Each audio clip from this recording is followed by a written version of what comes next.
au cours de vie. C'est au cours de vie, c'est aussi là. C'étaient les meilleurs amis du monde. Ils ont fait les 400 coups et les coups les plus médiatiques des années 80. Coluche et son producteur, Paul Lederman. Je fais attention à la robe de la mariée. Ah ben, j'en ai fait des conneries avec lui, on s'est bien marré. C'est Paul Lederman qui avait organisé le mariage de Thierry Leluron et de Coluche en 1985. C'est encore lui qui l'accompagne dans l'aventure des Restos du Cœur. Sur le mur, les souvenirs et les disques d'or. Mais aujourd'hui, rien ne va plus. Paul Lederman et son fils Alexandre, associés avec lui, sont attaqués en justice par les fils de Coluche, Romain et Marius Colucci, qui n'ont pas souhaité s'exprimer. Les voyous, les fripouilles, c'est eux, c'est pas nous. Hein, et je supporterai jamais qu'ils puissent mettre en doute le rapport avec cet homme qui a été leur père et qui ne savent même pas qui il était. Au centre du conflit, 3 disques de Coluche sur lesquels ses fils réclament des droits. Quand il meurt, en 1986, l'humoriste est criblé de dettes.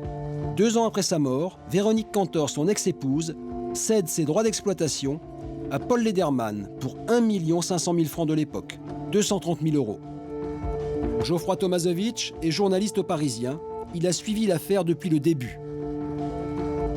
Elle cède ses droits parce que je crois que c'est à l'époque un peu la panique. Les fils, eux, avaient refusé l'héritage de leur père parce qu'il y avait un endettement colossal.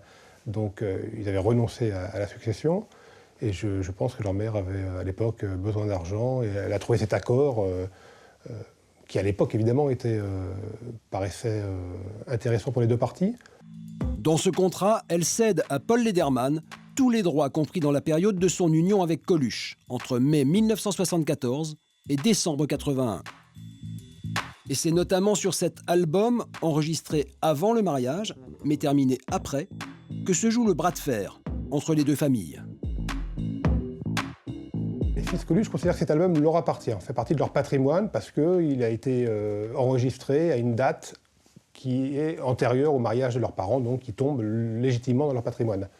Mais pour les Lederman, c'est la date inscrite sur le master, c'est-à-dire l'enregistrement original, qui doit faire foi. Il nous montre la pièce en question. Celui-là, c'est bien celui, a priori, dont il parlerait. Et regardez, c'est vieux d'il y a 30 ans, décembre 75, et là, évidemment, quand on regarde la date, ça ne rentrerait pas dans ce qu'ils prétendent leur patrimoine. Alors, c'est un peu embêtant, en effet. Décembre 75, donc, pendant la période du mariage. Mais les fils Colucci prétendent que la date a été transformée. Les frères Coluche estiment que, justement, il s'agit d'une pièce falsifiée, d'un faux. Et donc, c'est la raison pour laquelle ils ont déposé plainte au pénal, cette fois, pour faux, usage de faux et surtout tentative d'escroquerie au jugement. Au centre du conflit, plusieurs centaines de milliers d'euros. Moi, je veux pas garder le rapport extraordinaire que j'ai eu avec cet artiste et cet homme extraordinaire. Dans sa générosité, en plus de ça, par rapport à notre tandem, tous les hommages incroyables qu'il m'a rendus, il n'était pas obligé de le faire.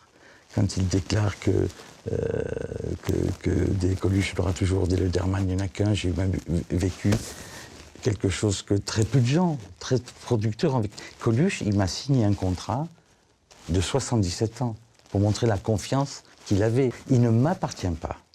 Il ne m'appartient pas. Mais je n'accepte pas qu'on puisse le salir. Et on ne comprend toujours pas, aujourd'hui, à ce jour, pourquoi est-ce qu'il n'y a pas de possibilité d'entente entre les 2 familles, compte tenu de la complicité exceptionnelle qui existait entre mon père et Coluche de son vivant. Une audience doit avoir lieu le 15 février devant le tribunal civil. Coluche, il serait comme moi, il serait bouleversé en disant c'est pas possible. Comment mes enfants sont devenus comme ça? Mais qui pense un peu à l'humanité, à cet homme qui était ouvert sur le monde. Ah, il n'avait pas toujours bon caractère, Coluche, hein. Mais alors, quel cœur, quel cœur.